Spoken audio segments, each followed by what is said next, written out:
Boa tarde a todos e todas. Essa é a nossa aula sobre iluminismo. Eu vou começar fazendo uma introdução sobre as transformações do pensamento que surgiram com essa mudança aí, né? Uma mudança do pensamento humanista, né, que ainda estava nessa dicotomia entre o foco é Deus ou o foco é o homem, para o foco é a razão, né? O foco é a iluminação proporcionada pela nossa racionalidade, tá bom? Então a gente vai ver aí como que isso impactou a Europa profundamente, vários aspectos, né? Do pensamento filosófico ao pensamento matemático, ao pensamento sobre a física, certo? Sobre a realidade como um todo. Então vamos lá. É bastante coisa para a gente falar. Primeiro eu queria fazer essa explicação do Thomas Kuhn sobre evolução da ciência, né? Porque nada mais é do que uma transformação científica, né? Vamos dizer assim, a gente estava no humanismo, né?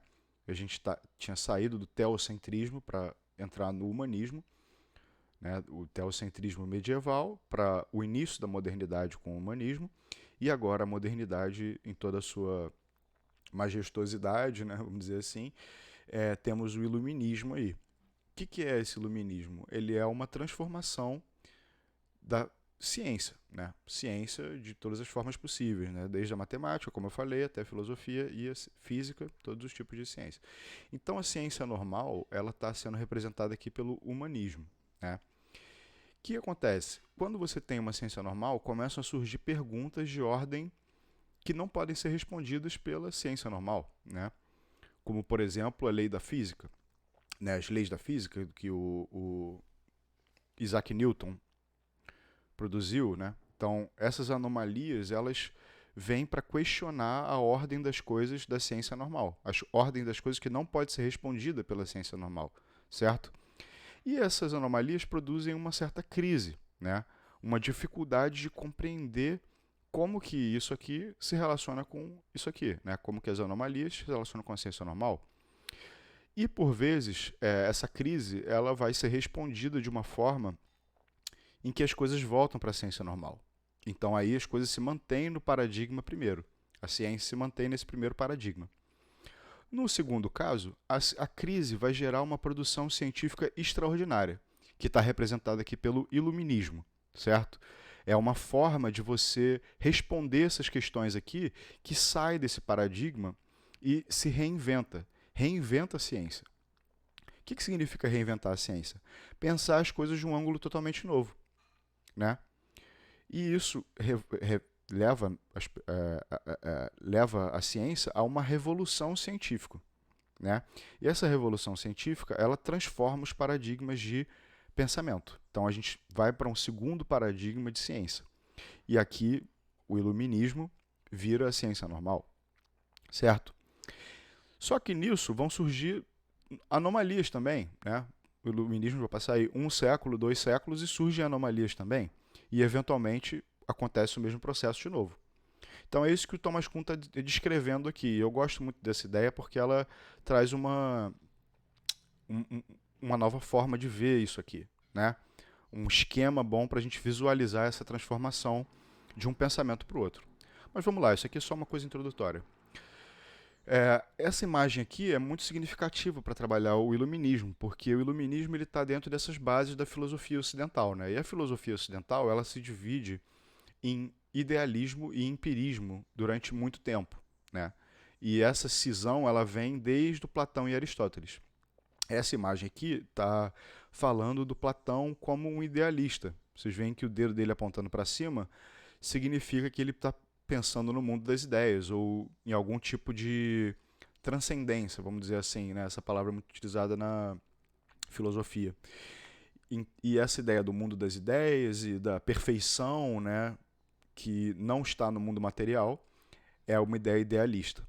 E a ideia do Aristóteles é a ideia de que a realidade ela se encontra na realidade, né? Na nossa capacidade de perceber as coisas com os nossos 5 sentidos.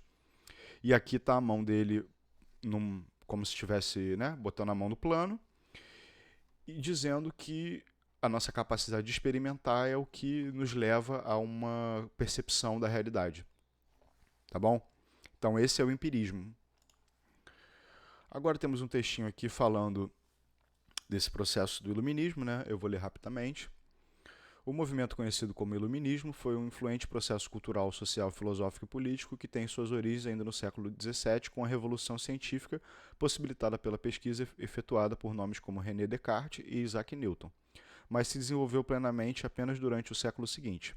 Então vocês veem aqui o que eu falei, o Descartes, que é um matemático e filósofo, e o Isaac Newton, que é um físico, né, que elaborou as leis da física, a ideia da gravidade, tudo isso aí, que mudou completamente a forma como as pessoas que leram esses trabalhos e que acreditavam que a ciência era a resposta, né, para as coisas, eles começaram a ver as coisas completamente diferentes, né?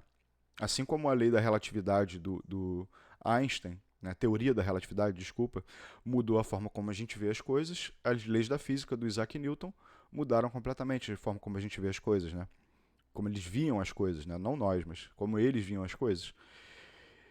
Então, vamos lá. Por tal motivo, os anos 1700 são qualificados como o século das luzes. Embora a França seja amplamente considerada a nação que liderou o processo de desenvolvimento desta mentalidade, o próprio termo faz referência à palavra alemã Aufklärung, que significa esclarecimento. Logo, podemos ver os primeiros sinais do movimento em outras partes da Europa, antes que o iluminismo encontrasse solo fértil em França. O que está falando aqui? É porque a gente pensa muito no iluminismo como o seu impacto político, né, da Revolução Francesa, Rousseau, Montesquieu, né, esses pensadores aí que trouxeram os pensamentos do iluminismo para a política. Só que, antes disso, né, antes da Revolução Francesa, esses pensadores eram muito perseguidos na França, né? O Descartes, por exemplo, que era francês, ele teve que publicar os seus textos, se eu não me engano, na Holanda. Ele foi perseguido pela Igreja Católica. Então, esses países eles tiveram é, um maior liberalismo, né, na produção de textos e na produção de pensamento, que é isso que ele está querendo dizer como terreno fértil aqui, tá bom? Então, iluminismo não é só França, é isso que ele está querendo dizer aqui, tá bom? Então aqui temos o René Descartes, que concebeu esse pensamento penso logo existo, né? Cogito, cogito ergo sum, né, que é em latim, seria penso logo existo. E aqui embaixo nós temos uma imagem questionando quais são as diferenças entre o racionalismo e o empirismo, né? Quais são as diferenças? O racionalismo ele é uma tentativa radical de você perceber a realidade apenas através da sua razão, né? Através da sua consciência, sua razão. Enquanto o empirismo ele busca a realidade através dos cinco sentidos, né?